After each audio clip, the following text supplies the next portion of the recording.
বিসমিল্লাহির রহমানির রহিম। আমি শাহনাজ বলছি, শাহনাজ সিম্পল রেসিপিস থেকে। আজকে আমি আপনাদের সাথে শেয়ার করব ইলিশ মাছ দিয়ে পটল আলুর ঝোল। এটা আমাদের বাঙালিদের আসলে অনেক প্রিয়।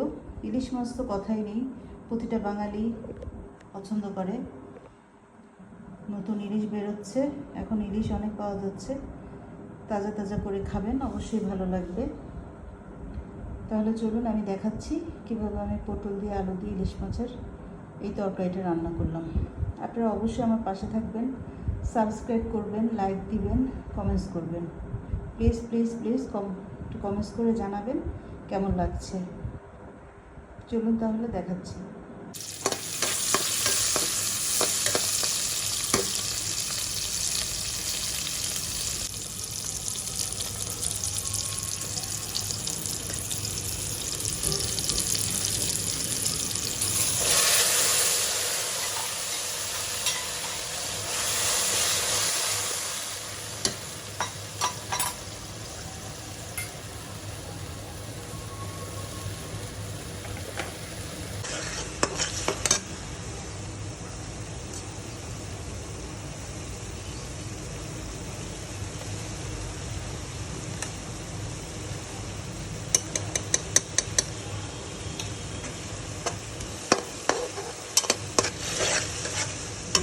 আদা,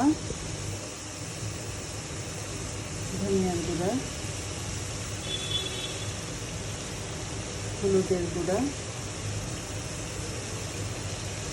মরিচের গুঁড়া। এখন এটা কষাবো ভালো করে।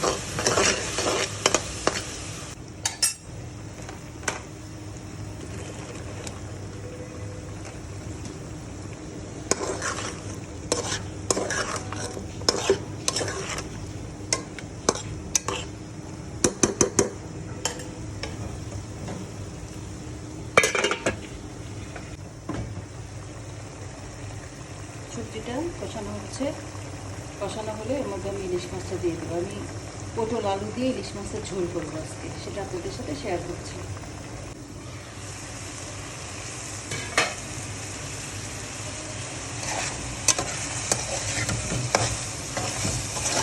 আমার পটল আলুটা কষানো হয়ে গেছে, এখন এর মধ্যে আমি ইলিশ মাছগুলো দিয়ে দেবো, কাঁচা ইলিশ।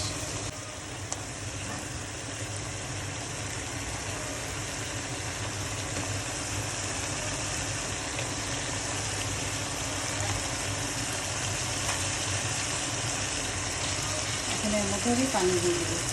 পানি দিয়ে দিলাম, ইলিশ মাছও দিয়ে দিলাম। আমি ঠিক 10 মিনিট পরে আবার আপনাদের সাথে শেয়ার করছি। আমি 10 মিনিট পরে চলে আসলাম। আমার পটল ইলিশ হয়ে গেল। পটল দিয়ে আলু দিয়ে ইলিশ মাছের ঝোল। আপনারা অবশ্যই তৈরি করে খাবেন, আমি আশা করি ভালো লাগবে। আর প্লিজ আমাকে সাবস্ক্রাইব করবেন, লাইক দিবেন, কমেন্টস করবেন, কমেন্টস করে জানাবেন। হ্যাঁ, হ্যালো ভিউয়ার্স, এই যে আমি ধনিয়া পাতা দিয়ে দিলাম। হয়ে গেল আমার পটল আলু দিয়ে ইলিশ মাছের ঝোল। আপনারা এভাবে তৈরি করে খাওয়াবেন, রান্না করবেন, অবশ্যই ভালো লাগবে। পরিবারের সবাইকে করে খাওয়াবেন।